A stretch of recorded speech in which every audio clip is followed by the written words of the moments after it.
में लोग भाग रहे हैं, लेकिन मात्र भागने से लक्ष्य नहीं मिलेगा। अंतिम लक्ष्य है आनंद प्राप्ति।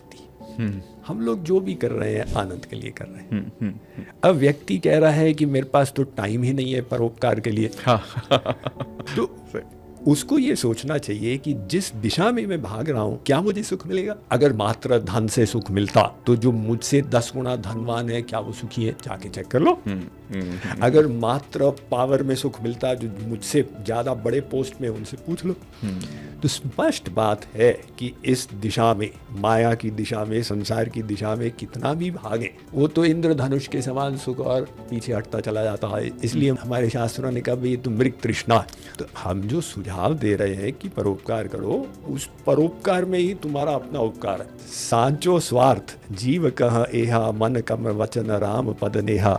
लक्ष्मण जी ने कहा कि भाई जीव का असली स्वार्थ इसी में है, वो उसकी समझ में आए। तो देखो एक एग्जाम्पल हम बहुत बार देते हैं क्योंकि हमको स्वयं ही बहुत भाता है। एक हाथ है, वो कहे कि 50 साल हो गए शरीर की सेवा करते करते, अब बहुत हो गया, मुझे काट के अलग करो। तो हाथ अगर शरीर से अलग हो जाएगा, उसका अपना स्वार्थ ही पूरा नहीं होगा। हाथ का स्वार्थ इसमें था कि वो अपने अंशी की सेवा करे, चाहे मुख में भोजन डाले, लाइक कंगा सिर पे लगाए इत्यादि, तो हाथ की पुष्टि ऑटोमेटिक होने लग जाती है। तो इसी प्रकार से हम सब संसार से कटे हुए नहीं, हम सब इस क्रिएशन के एक अंग हैं। तो जब हमको समझ में आता है कि क्रिएशन की सेवा करने से मेरा स्वार्थ पूरा होगा, तब व्यक्ति फिर परोपकार में सहज प्रवृत्त हो जाता है।